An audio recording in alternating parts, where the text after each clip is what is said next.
ومن كان على أمر من أمور المسلمين فليتق الله فيهم.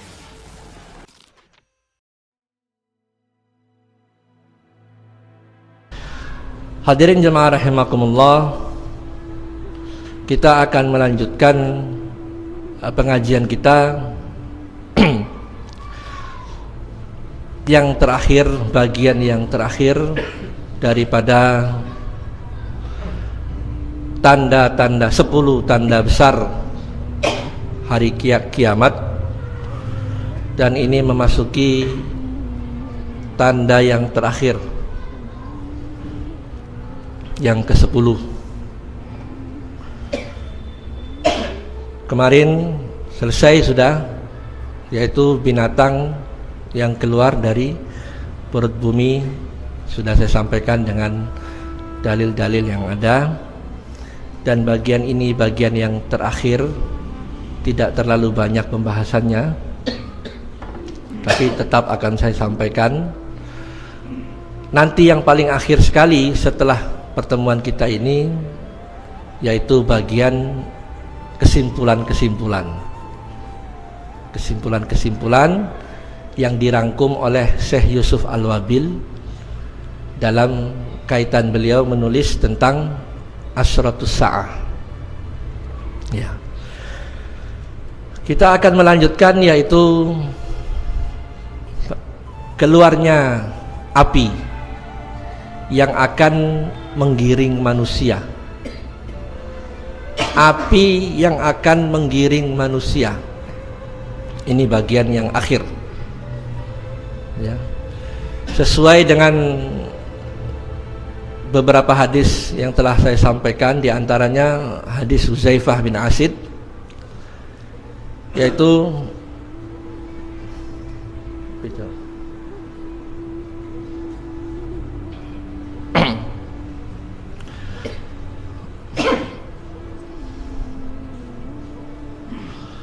hadis daripada Huzaifah bin Asid, inna sa'ata la taqumu hatta tarawna asyra ayah. Sesungguhnya hari kiamat belum akan terjadi, ya. Hadis ini sudah berulang-ulang saya sampaikan. Belum akan terjadi hari kiamat sehingga terlihat 10 tanda. Ya, 10 tanda itu, api ini digolongkan yang terakhir, ya. Saya berkali-kali saya sampaikan, tidak satupun penulis itu yang berani memastikan kepastian susunannya secara rinci dari beberapa penulis tentang materi akhir zaman ini, ya. Hanya disimpulkan secara garis besar, gitu ya, yaitu 3 penenggelaman, ya. Di barat, khasfun bil masyriq bil maghrib wa fi jaziratil Arab, penenggelaman di 3 tempat. Kemudian keluarnya Dajjal, kemudian turunnya Nabi Isa, yanzilu Isa bin Maryam, kemudian Ya'juj wa Ma'juj, kemudian Dukhan, kemudian terbitnya matahari dari arah barat, ya. Yang terakhir, yang kemarin, Dabatul Ard, binatang melata yang keluar dari perut bumi, ya. Hadis Huzaifah ibn Asid ini menempatkan hadis Rasulullah yang diriwayatkan oleh Huzaifah ibn Asid, wa akhiru dzalik, yang terakhir daripada tanda itu menurut hadis ini, yaitu api yang akan keluar, ya. Nar, api yang akan keluar disebut, di situ disebut ada 2. Yang pertama disebut secara umum minal Yaman, di hadis yang satu disebut min Qurrati Adn, dari Yaman, ya. Di hadis yang sama-sama riwayat Huzaifah, hadis ini sahih riwayat Imam Muslim, ya. Api yang akan keluar itu bagian yang akhir, ya. Dia akan keluar dari Yaman, ya. Di hadis, redaksi hadis yang lain dijelaskan api itu akan keluar dari lembah Aden, tarhalun nas yang akan menghalau manusia ila mahsyarihim. Manusia akan dihalau dengan api yang keluar dari Yaman atau dari lembah Adam ini kemana? Ke tempat mereka berkumpul. Masya Allah, ya, ini sudah kita bisa bayangkan, ya. Jadi setelah binatang itu selesai keluar, binatang itu berbicara baik kepada orang muslim maupun orang kafir. Binatang itu berbicara tentang orang muslim dan diberi tanda di mukanya akibat tanda yang diberikan oleh binatang, dan itu semua atas kehendak Allah. Maka wajah orang muslim ketika itu bercahaya. Kemudian atas orang kafir, binatang itu berbicara pula tentang kekafiran-kekafiran mereka, dan diberi tanda orang kafir itu di mana? Di hidungnya, ya. Itu sebagai tanda kekafiran. Nah, binatang itu betul-betul berbicara. Setelah itu semua selesai, masih ada kehidupan, ya, masih ada kehidupan. Nah, tanda yang terakhir ini api yang dia itu akan keluar dari Yaman, ya, tepatnya dari lembah Aden. Lembah Aden memang adanya di Yaman, ya. Api itu akan keluar kemudian menghalau manusia, untuk kemudian manusia itu dikumpulkan di satu tempat, ya. Maka Syekh Yusuf Al-Wabil menjelaskan bagaimana api itu keluar. Api itu keluar dari lembah Aden, kemudian dia akan membesar, menjalar kemana-mana, yang akan mengumpulkan manusia dari barat ke timur, akan dikepung oleh api itu, ya. Manusia dari barat ke timur itu akan dikepung oleh api itu dan akan dihalau, dikumpulkan di satu tempat, ya, yaitu tempat mereka berkumpul. Ini yang disebut mahsyar. Nah, dalam kaitan masalah mahsyar ini, ya, perlu diketahui ada dua mahsyar, ada dua tempat manusia berkumpul, ya. Kata Imam Al-Qurtubi, demikian pula Ibnu Katsir rahimahullah mengatakan seperti itu. Kemudian juga Imam Ibnu Hajar Asqalani juga berkomentar seperti itu. Sesungguhnya mahsyar itu ada dua, ya. Mahsyar, tempat berkumpulnya manusia akhir zaman, itu adanya di dunia ini. Mahsyar dunia, dan nanti akan ada sekali lagi mahsyar, ya, manusia dihalau, dikumpulkan di satu tempat, ya, yaitu mahsyar akhirat. Nah, adanya mahsyar akhirat ini, ya, setelah habis 10 tanda besar kiamat, ya, ditandai dengan nanti apa setelah ini? Tanda pertama, qiyamus sa'ah, ditiupnya sangkakala. Ya, ini kalau kita ikuti pembahasannya panjang. Jadi setelah selesai kitab Yusuf Al-Wabil ini selesai, sampai di sini tanda saja, ya. Beliau tidak menulis tentang peristiwa kiamat, hanya tanda-tandanya saja. Tapi kalau kita mau bahas, ya boleh-boleh saja, dan itu panjang kalau kita merujuk, ya, kepada Al-Bidayah wan Nihayah. Itu Masya Allah sangat detail, sangat rinci, ya. Jadi setelah selesai mahsyar ini ditiup sangkakala. Jadi mulai ditiup sangkakala, qiyamus sa'ah, berdirinya hari kiamat, sampai nanti manusia yang masuk surga itu masuk ke dalam surga, manusia masuk neraka itu ke dalam neraka. Dijelaskan bagaimana sifat sirat, sifat mizan, bagaimana cara manusia dibangkitkan, gitu. Nah, mahsyar, manusia akan berkumpul nanti, ya. Api ini akan menghalau manusia, dikumpulkan di satu tempat. Di mana? Nah, nanti kita bahas, ya. Yang perlu kita ketahui ini, yang pertama yaitu tempat keluarnya api, yaitu dari Yaman, dari lembah Aden, ya. Wallahu a'lam, saya ada sepakatnya juga, walaupun saya untuk memastikan itu kurang berani. Ada di antara penulis, bukan penulis ya, seorang ustadz yang cukup Masya Allah ilmu beliau, Ustadz Zulkifli Ma'ali itu dia membaca gejala-gejala zaman. Sekarang sudah dimulai api itu, yaitu api yang ada di Yaman. Perang sekarang ini, perang antara Syiah Hosi ya, Hosi dengan penguasa Yaman ya, satu lagi dengan Al-Qaeda. Itu menjadi pertanda api itu sudah, percikan api di Yaman itu sudah keluar. Ini kata beliau. Tetapi kalau saya merujuk kepada kitab ini Syekh Yusuf Al-Wabil, itu dikatakan api-api benar, bukan api akibat peperangan ini, api yang memang akan keluar dari lembah Aden. Wallahu alam. Ya, Allah yang maha tahu. Ya, tetapi dengan berbagai gejala, beliau Ustadz Zulkifli itu ya punya kesimpulan seperti itu. Ya, bisa saja benar kalau kita melihat gejala-gejalanya. Ya. Ya, jadi tanda-tanda itu sudah muncul.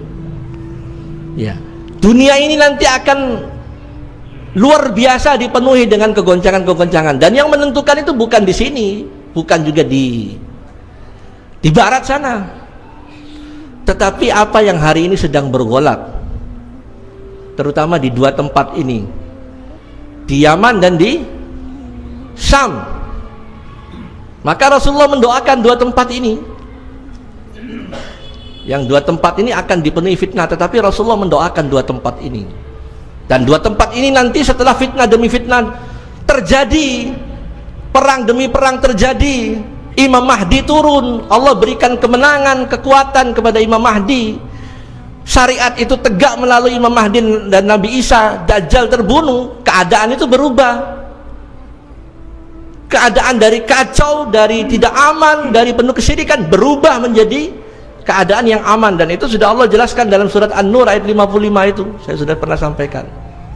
Itu janji Allah yang sekarang ini tanda-tandanya sudah kita bisa lihat. Ya, bahkan kalau kita merujuk kepada tanda-tanda sebelumnya, Masya Allah, sekarang sudah mulai banyak orang yang memfoto Danau Tiberias. Benar-benar airnya sudah susut.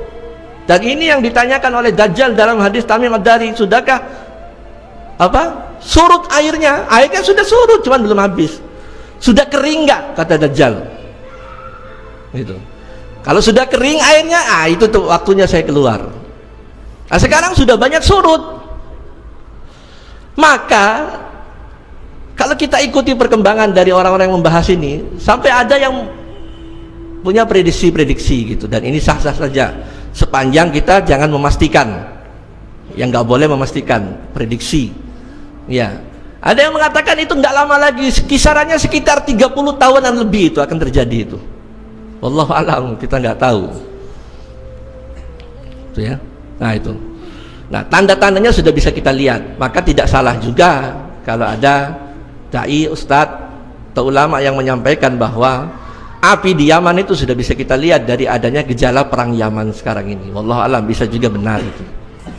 Tapi paling tidak saya sampaikan dari referensi yang saya pakai ini, kata Syekh Yusuf Al-Wabil berbicara tentang api yang keluar dari lembah Aden itu api-api benar, bukan akibat peperangan. Api yang sebenarnya yang akan menghalau manusia,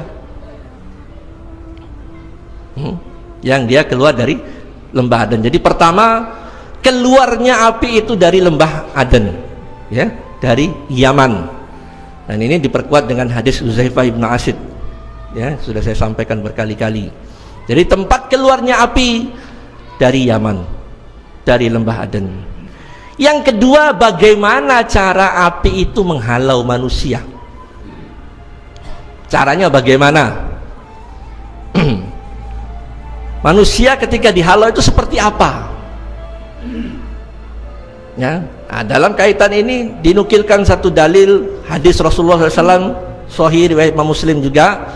Imam Bukhari wa Muslim dari Abu Hurairah radhiyallahu anhu, ya Rasulullah mengatakan, ya, yuhsyarun nas ala salasah, manusia nanti akan digiring, ya, dalam 3 keadaan, 3 kelompok.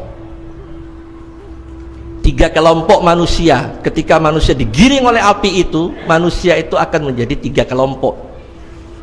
Akan ada 3 keadaan, 3 model manusia.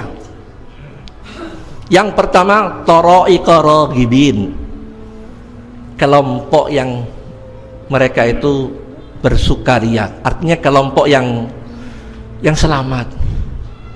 Tara'iqa raghibin, kelompok yang bersukaria, yang senang. Jadi ketika api muncul, kelompok itu tidak ini, dia senang, artinya dia biasa gitu, ya. Itu yang pertama. Yang kedua, warahibin,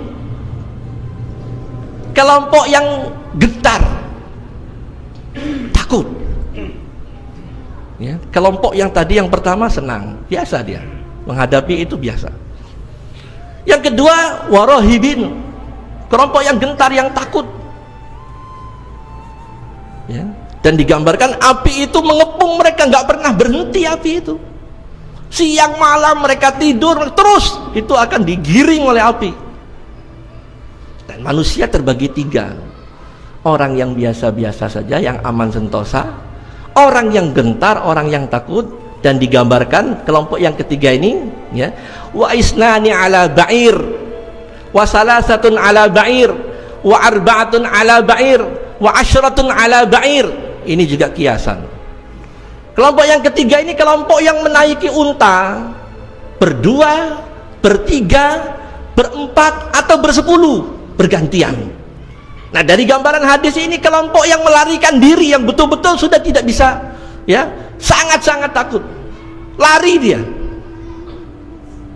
Sampai digambarkan satu unta dinaiki oleh 10 orang. Nah, 3 model kelompok ini nanti, ya, ketika api menggiring manusia, ya, kelompok itu akan terpecah menjadi 3 kelompok. Yang aman sentosa, kelompok yang senang, kelompok yang gentar, yang takut, dan kelompok yang lari daripada api itu.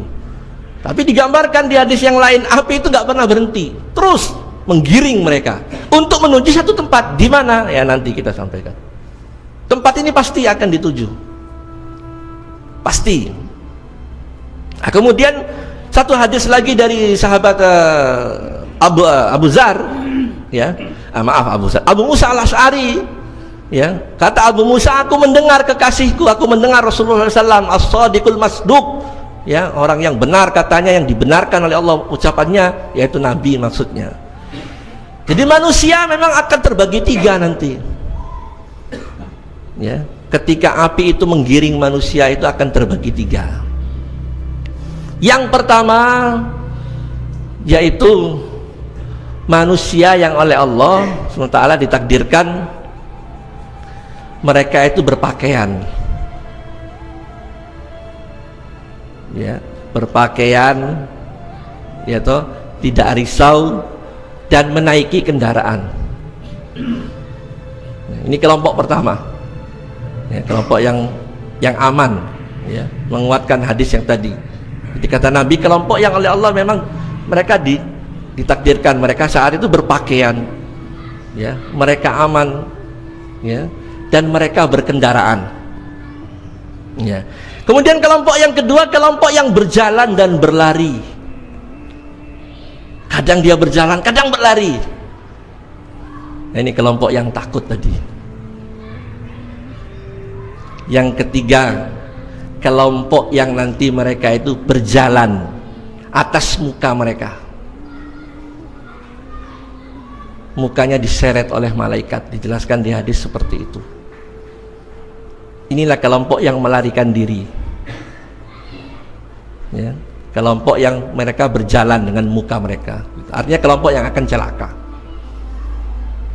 ya, dengan cara mereka digiring terus menerus pagi, siang, sore, malam, tidak ada waktu untuk mereka beristirahat untuk menuju satu titik, ya. Yang selamat, yang agak takut, takut, yang lari, semuanya menghadapi api.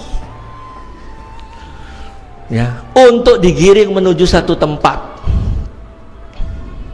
Nah, sekarang yang kita bicarakan di mana tempat mereka akan dikumpulkan. Ya, di mana mereka tempat akan dikumpulkan. Nah, Nabi menjelaskan dalam salah satu hadis, ya, hadis ini sahih riwayat daripada sahabat Muawiyah. Muawiyah ini pernah menjadi juru tulisnya Nabi sallallahu alaihi wasallam. Kata Rasulullah, hahuna tuhsyarun, hahuna tuhsyarun, hahuna tuhsyarun. Dari tempat ini nanti mereka akan dikumpul, ke tempat ini mereka di sini mereka akan dihalau, di sini mereka akan dihalau, di sini mereka akan dikumpulkan. Ya. Bagaimana cara mereka dikumpulkan? Ya. Ke tempat ini, menuju ke satu titik. Sahabat menjelaskan sambil Rasulullah menunjuk, memberikan isyarat bahwa tempat yang dimaksud nanti manusia akhir zaman itu dihalau di Syam. Ya, di Syam. Di mana Syam sekarang? Ya. Ya, Syam meliputi 4 wilayah termasuk di Suriah. Ya. Ke tempat ini mereka 3 kali diulangi. Sama gambarannya. Ya. Ada yang berkendaraan, ada yang berjalan, ada yang diseret, ya, atas muka mereka. Ya. Dikumpulkan di satu tempat. Syam. Hadirin jemaah rahimakumullah, dari membicarakan hadis-hadis dari awal ketika fitnah itu terjadi, paling banyak tempat yang disebut ini 2 tempat ini. Kalau antum mengikuti dari awal kajian, apalagi merekam, ya, akan mendapati satu kesimpulan bahwa benar, ya, sudah bisa dilihat dan hari ini sedang terjadi 2 tempat ini pusat fitnah, konflik, Yaman dan Syam. Dan semakin menjelang dekatnya kiamat, semakin panas. Walaupun ujung-ujungnya peperangan demi peperangan itu harus dilalui oleh kaum muslimin. Nah, manusia terbagi-bagi melihat gejala alam ini. Terbagi-bagi manusia. Ada yang dengar Allah. Ya, kemudian sudah dengar tapi nggak mau tidak mau ambil tahu. Tidak penting itu. Ya, apatis. Dengar tapi kajian seperti ini ternyata sudah ada yang nyampaikan. Ya, itu salah satunya yang nyampaikan ini disampaikan di hadapan orang-orang yang di pundaknya ada bintang. Wallahu alam apa komentar mereka. Ya, kajian seperti yang kita kaji ini disampaikan di sana gitu. Ya. Nah, ada yang apatis, ya, yang lebih ekstrim sama sekali nggak percaya. Udah, nggak, itu masalah gaib, nggak usah kita bicarakan. Sama sekali nggak percaya. Nggak perlu, kita urus realita yang realistis saja itu. Itu belum terjadi, nggak usah dikira-kira. Padahal indikasi-indikasi dijelaskan oleh hadis. Ya. Ada yang setelah mendengar yakin, kemudian mempersiapkan diri. Untuk apa? Saya sampaikan di awal pengajian. Untuk dia selamat daripada menghadapi fitnah kerusakan akhir zaman. Dia persiapkan dirinya, ya, sedikit-dikitnya, sekecil-kecilnya, dia selamat daripada fitnah akhir zaman dan tidak menjadi bagian daripada fitnah akhir zaman. Di antara yang saya sudah sampaikan berkali-kali, berapa banyak manusia hari ini yang apatis, tidak mau tahu, tanpa dia sadari sudah menjadi kaki tangannya Dajjal. Tanpa dia sadari sudah bekerja untuk Dajjal, jadi kaki tangannya Dajjal. yaitu satu sistem yang dibangun di atas tipu daya. Di tahun-tahun penuh penipuan, sanawatu khada'ah, inilah. Nah, yang apatis ini yang nggak mau tahu, sementara dia sudah masuk dalam perangkapnya Dajjal. Lihat saja ya, hadis itu kan begitu bunyinya hadis itu ketika menjelaskan tahun-tahun penuh penipuan ya. Akan didustakan orang jujur, dikatakan orang nggak benar dianggap jujur. Pengkhianat ya, orang amanat dianggap pengkhianat, orang yang khianat diberi amanat. Inilah zamannya. Tidak sedikit manusia sudah masuk ke dalam sistem itu, ikut-ikut berbicara seperti bicaranya kaki tangannya Dajjal ya, ikut-ikut, termasuk isu-isu yang hari ini digulirkan dalam rangka membangun tatanan dunia baru. Isu-isu yang digulirkan oleh Dajjal dan kaki tangannya, yaitu isu yang paling berhasil menipu umat Islam, yaitu isu terorisme. Jadi hati-hati, saya ingatkan,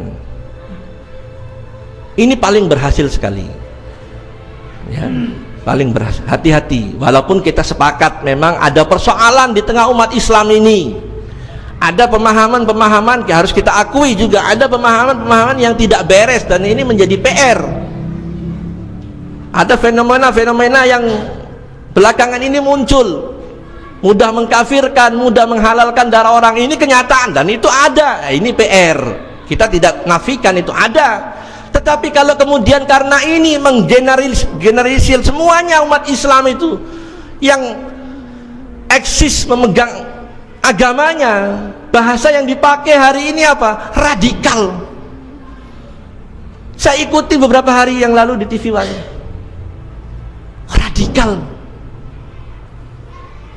Mestinya dicari tahu dulu apa arti radikal itu ya, kemudian setelah tahu artinya, siapa yang dimaksud itu? Apakah orang yang rajin ke masjid, yang menutup aurat, orang yang punya cita-cita menegakkan syariat, itu kan radikal? Kalau itu jawabannya itu radikal, iya ya, memang itu sudah, itu Dajjal, itu sudah anteknya Dajjal.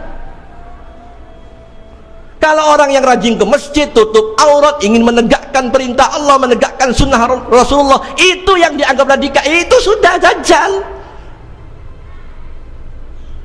Tidak ragu lagi, itu kaki tangan Dajjal. Itu. Nah, sementara yang dianggap Islam baik, ya Islam yang separuh-separuh lah gitu.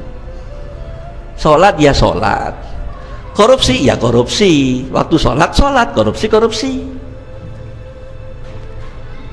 Sholat saya, korupsi, iya sih korupsi juga, nanti kan bisa umroh.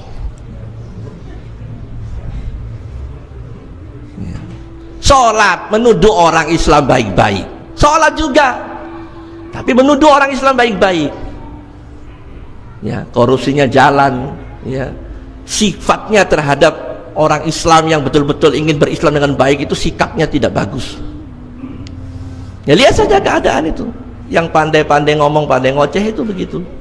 Coba kita teliti, teliti Islamnya itu. Kita teliti saja Islamnya orang-orang seperti itu. Jadi saya berkeyakinan, keyakinan saya yang dikatakan radikal hari ini itu indikasinya. Dia rajin ke masjid, punya cita-cita menegakkan syariat Islam, ya toh? Nggak mau suap, nggak mau korupsi, hidupnya lempeng-lempeng, lurus-lurus. Nah, hati-hati orang seperti ini. Kenapa? Setan takut, karena mengancam stabilitas setan. Dan ini bahasanya Amerika, radikal. Masa radikal katanya George Bush kafir, percaya kita ikut-ikutan radikal? Ini kenyataan hari ini seperti itu. Ini yang menyedihkan saya. Dan saya sudah berlepas diri, saya sudah sampaikan kepada siapapun yang datang, hati-hati, hati-hati ente bapak ya, kita ini akan bertemu Allah, kita tidak akan pernah bisa lari daripada Allah. Bintang di sini ini tidak ada yang umurnya 100 tahun,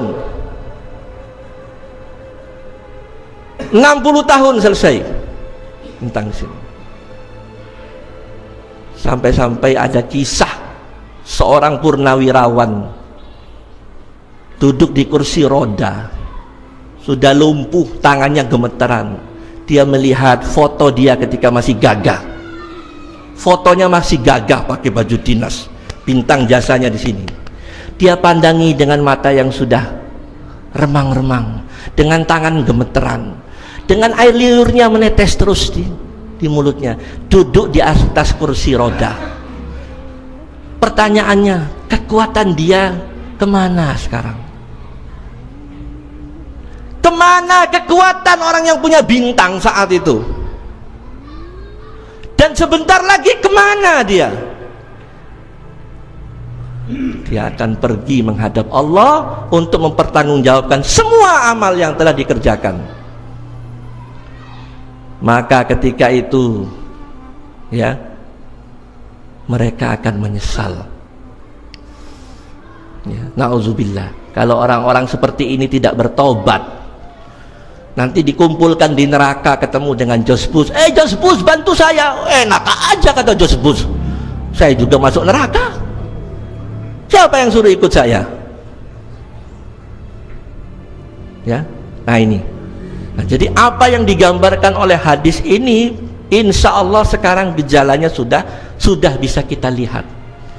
Ya, kembali kepada materi tadi, kesimpulan daripada api yang dijanjikan akan keluar itu, ya, dia akan menggiring manusia keluarnya dari Aden, menggiring manusia nanti akan berakhir di Syam, yang hari ini bergolak Syam. Maka pesan saya, jangan jadi orang yang cuek, ya, karena ini permasalahan besar. Permasalahan kita ini akan kemana dan sekarang di mana posisi kita. Karena hidup ini ada dua saja. Ini pun saya sudah sampaikan, maaf ini, ya, biar tahu saja, saya sudah sampaikan kepada mereka yang datang. Hidup ini cuma ada dua pilihan, ya, bersama Allah atau bersama setan. Memperjuangkan kebenaran, membawa benderanya Allah, atau bersama setan. Tidak ada tengah-tengahnya. Dan ini pilihan yang harus berani kita pilih. Tentukan hari ini, karena muaranya cuma ada dua, ya, surga dan neraka. Itu pasti, pilihan itu harus kita pilih sekarang. Saya sudah sampaikan ini. Jadi ya, saya bicara apa adanya saja. Ya kalau saya bicara begini dituduh macam-macam, ya sudah, saya cuma bisa mengangkat tangan berdoa kepada Allah. Ya, Allah yang maha gagah, yang maha perkasa, yang menguasai semua manusia. Ya, tapi demi tanggung jawab saya sampaikan. Ya, jadi hari ini tempat manusia dihalau itu sekarang sedang bergolak. Lihat, tatap ke sana, jangan tutup mata. Ya.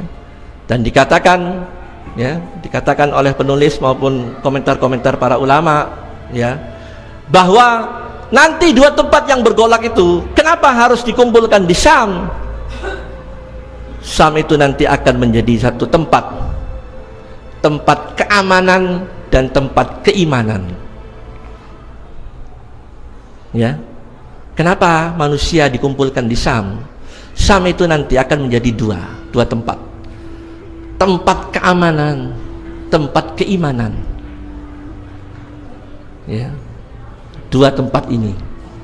Ya, jadi nanti setelah semua fitnah dilalui oleh kaum muslimin kembali menegakkan khilafah, Dajjal terbunuh, syariat Islam tegak, tanda-tanda besar satu demi satu akan muncul nanti, sampai digambarkan seperti rangkaian biji tasbih yang digunting kemudian turun satu persatu. Kalau sudah buhulnya dipotong, dia turun satu, yang lain cepat menyusul. Jadi datangnya tanda akhir zaman itu seperti itu. Jadi nanti kalau sudah Dajjal turun, nggak lama lagi tanda yang lain akan turun cepat-cepat gitu. Ya, dan hari-hari ini aja sekarang sudah terasa cepat, seminggu baru kemarin kita ngaji, sekarang ngaji lagi. Itu ya. Nah, terakhir kemudian kata Imam Ibnu Katsir, demikian juga kata Imam Ibnu Hajar Al-Asqalani mengomentari hadis-hadis tentang api ini, bahwa api itu betul-betul ada, dan api itu di dunia ini, gitu ya. Tempat berkumpul itu di dunia, di menjelang akhir-akhir sisa kehidupan, masih ada kehidupan di menjelang akhir-akhir sisa umur dunia, ya. Setelah api ini selesai, berakhirlah dunia. Kapan dunia itu berakhir?